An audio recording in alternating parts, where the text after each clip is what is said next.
We got to go to a crazy case where we have a father who is currently being charged because he ended up luring his daughter's alleged rapist, 11-year-old daughter's alleged rapist, to the home, all to shoot him twice. Now, I wonder if he was trying to kill him, but would you do anything different? Today, a man charged with raping an 11-year-old Grove City girl pleaded not guilty. 20-year-old Diego Montoya Gonzalez was arrested after prosecutors say the victim's mother found a video on her child's phone of the alleged rape. The victim's father accused of luring the suspect back to the home and shooting him. Gonzalez was in court today before she was sent to Breaking News. 10 TV's Carla Rogner went to that courtroom. Diego Montoya Gonzalez appeared virtually from Jackson Pike Correctional, but the child's mother and the father, who's accused of shooting him, sat in the courtroom as prosecutors read the charges against him. Detectives began looking into 20-year-old Diego Montoya Gonzalez after the mother of an 11-year-old found a video on her child's phone. The mother of the victim called Grove City Police to report that her 11-year-old child was sexually assaulted by, at the time, an unknown adult male. The next day, prosecutors said the child's father lured him back to the home. The child's father started messaging the defendant on a TikTok account as if he was his daughter, stating that, quote, the daughter was home alone because, again, quote, her parents had left. At about 6:09, the defendant showed up to the back door of the residence. The father answered the door and ultimately shot the defendant twice. The child's father sat in the courtroom as Montoya Gonzalez was arraigned. He's charged with felonious assault, but we're not showing him to protect the identity of his daughter. According to a complaint, the father told police he planned to beat Montoya Gonzalez up, hold him, and call for police. But he believed Montoya Gonzalez was reaching for a gun, so he says he shot him. Prosecutors said investigators found multiple videos on Montoya Gonzalez's phone showing the sexual abuse of children, including an infant or toddler. He's charged with rape, pandering sexually oriented material involving a minor, and obstructing official business because prosecutors said he tried to run when he was arrested. Okay, now let me know, y'all. What do y'all think should happen to the father? What do y'all think? Would you act any differently if you was his father? Now, if he truly had a gun and he shot, okay, then I think that sounds like self-defense to me. But if he didn't have a gun, I can see him getting charged. I mean, it just makes sense. Now, would I have done the same thing to try to lure him back? Maybe put my hands on him a little bit and then call the police? Probably. I can. 11 years old? Yeah, probably. But we have to wait to see, did he actually have a gun or not? And that'll tell us if he should be charged or not. It's a tragic situation. I don't think morally, I don't think he did anything wrong. But by the law, the law is the law. But let's keep going into this. A judge gave Montoya Gonzalez a $20,000 recognizance bond and $50,000 cash surety bond. He's also ordered to stay away from the victim's family. Reporting on. You better stay away. Let's keep going. Let's get over into this next video and see what else it tells us. 31-year-old Malik Chandler said little as he pled not guilty to shooting 20-year-old Diego Montoya Gonzalez twice. Prosecutors say Chandler lured Gonzalez to his Grove City home last month. Charging documents allege Chandler began messaging Gonzalez on TikTok, posing as Chandler's 11-year-old family member. After Chandler learned Gonzalez had allegedly sexually abused the girl. Chandler admitting he fired at Gonzalez 3 times because he believed Gonzalez was going to pull out a gun. ABC 6 talking with neighbors the day after the shooting. Stood there like that and shot 3 times. I can see why he went after him. I'm not saying it's right. This case getting national attention because Chandler is accused of taking the law into his own hands. Chandler says he asked Gonzalez to his home to beat him up, not shoot him. During Wednesday's arraignment, prosecutors asking Chandler be placed on electronic monitoring. There was an incident that occurred on Monday where the defendant followed the victim's family out of the victim's arraignment in custody arraignments on Monday and threatened to shoot the victim's younger brother like he did the victim in this case. Chandler denied that Did y'all see his face when she said that? Confrontation during the hearing. A week after he was shot, Gonzalez arrested on several charges, including being accused of sexually assaulting a minor. Besides being placed on electronic monitoring, Chandler given a $10,000 recognizance bond. Chandler's next hearing date will not be scheduled until a judge has been assigned to the case. This is crazy, y'all. Now, like I said, I don't think anybody will think anything wrong if he would have lured him to the house, put the paws on him, and then called the police.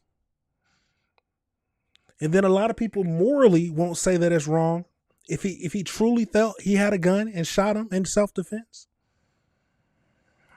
But the man who allegedly raped his 11-year-old daughter, but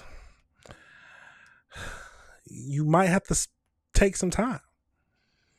But would any father do anything different? Would any father not do anything different? But would any father not be willing to take the time or sit down to protect your daughter, or at least feel like you're protecting your daughter?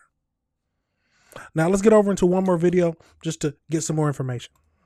Prosecutors know that the chance of an acquittal is high. I personally think that the father should be charged, but he should get little to no time. You can't have members of society take the law into their own hands. That renders our criminal justice system futile. Chaos ensued at a Grove City, Ohio home in July after a father lured his daughter's alleged rapist to his home and shot him. According to prosecutors, Diego Montoya Gonzalez was shot by Malik Chandler after the 11-year-old's mother discovered a video on their daughter's phone that showed Gonzalez sexually assaulting the girl. According to WNBS, the day after the discovery, Chandler pretended to be his daughter on TikTok to get Montoya Gonzalez back to their home, where he shot him twice.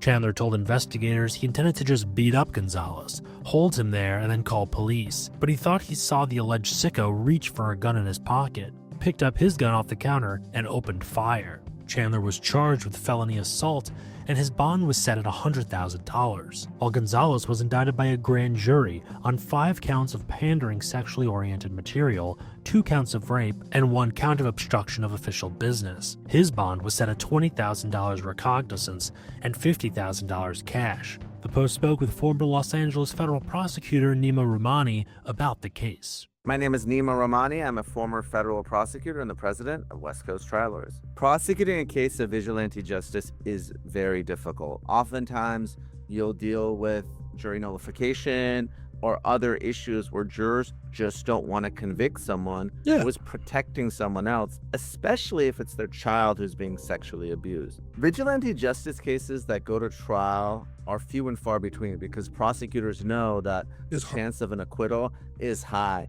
What they try to do is plea these cases out because oftentimes there's a moral justification for the use of force, even though there's not a legal one. We certainly can't have members of society taking the law into their own hands, can't serve as a judge, jury, and executioner. But again, even though that is an accurate reading of the law, jurors are ordinary people and they're loath to convict people that are protecting their children. In this particular case, the alleged perpetrator, Montoya, was sexually abusing an 11-year-old girl. Her father, Chandler, lured Montoya to his home and shot him twice. Now, he is arguing that he was acting in self-defense, which is a good legal argument, potentially. The argument being that Montoya reached for a gun. In any case, regardless of whether there's vigilante justice or not, in any state, you're entitled to use deadly force if you're at imminent risk of death or serious bodily injury. If I'm the defense attorney in this case, I fully argue self-defense. If the elements of self-defense are established, then there can be no criminal or civil liability, setting aside the abuse and the vigilante justice. So if that fails because Montoya didn't have a gun or the use of force was unreasonable under the circumstances, then you want to pivot to the moral reason, which again isn't a legal defense, but certainly a compelling one in any plea negotiation or any litigation before a judge and jury. Yeah, that's the main thing that I'm looking at here. It will most likely go to a plea deal because morally, most people will be like, legally, yes, he did something wrong, but morally, we're not thinking that we would do anything different, or we think that what he did is truly morally wrong. But let's finish this video. I personally think that the father should be charged, but he should get little to no time. The reason he should be charged is you can't have members of society take the law into their own hands. Yeah, it's as simple as that. We are a civilization of laws, and we need to abide by them.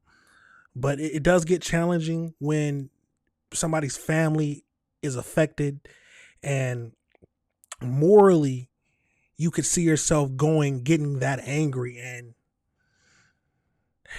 and knowing that morally you don't see anything wrong with it. But let's get over into the AI breakdown, y'all, just to see if we find anything else. So as we know, the Ohio father was arrested and charged with the felonious assault after posing as his 11-year-old daughter on TikTok to lure her alleged rapist to the home and shooting him twice. So the main thing, we got the charges that the father faces. We got the felonious assault and weapon charges. He's held on a $100,000 bond, and he has pleaded not guilty and will most likely try to use the self-defense. Diego, the suspected rapist, but I don't really know if you can say suspected when there's a video on the phone, but he's being currently charged with 2 counts of rape, 5 counts of pandering child abuse material, and obstructing of official business. He is held on $50,000 cash security bond and a $20,000 reconnaissance bond, and he has pleaded not guilty. How in the world?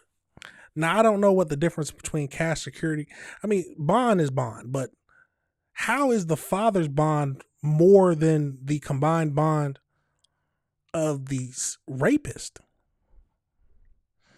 So investigators reportedly discovered multiple videos of the abuse on his phone, including footage involving an infant or toddler following his arrest. Oh my God, yeah. Send him to jail. The case has sparked significant public outrage and legal debates on social media. Many users have criticized the court system because the father's bond of $100,000 was set higher than his bond. Yes, I said that. Because Chandler was previously has a previous felony conviction, he faces up to 18 years in prison for the illegal possession of a firearm. During the Chandler arraignment, the assistant prosecutor alleged that he ended up threatening to shoot the suspect's younger brother. Chandler strongly denied, and we saw that. Due to the alleged courtroom confrontation, the judge ordered Chandler to be placed on electronic ankle monitoring and issued a $10,000 reconnaissance bond. He pleaded not guilty. So the suspect challenged prior conviction. So he was charged with juvenile burglary, and then the weapon under disability charge stems from a 2010 felony burglary conviction that occurred when Chandler was a minor. Okay, so he was charged when he was a minor. This is a complete crazy situation. They say that the police said when they found Gomez sitting in a chair inside the apartment suffering from 2 gunshot wounds, he was transported to the medical center. He was not arrested on the rape charge immediately. He was treated at the hospital, released, and fled from the police before being tracked down and arrested by the response team. I wonder why they didn't charge him immediately, because, you show somebody the video, that's damning evidence right now, but maybe they got to do more of an investigation.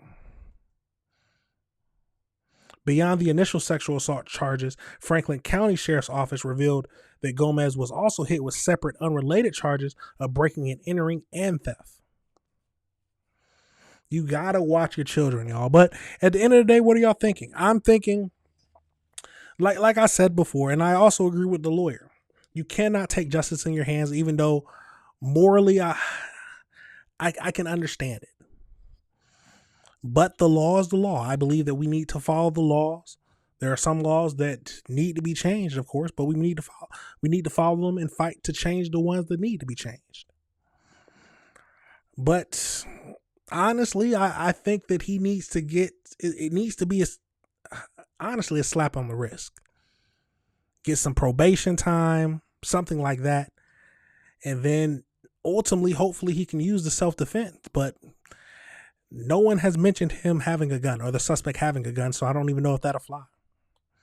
Maybe they'll just go with it, but we'll have to wait and see exactly what the father gets charged with.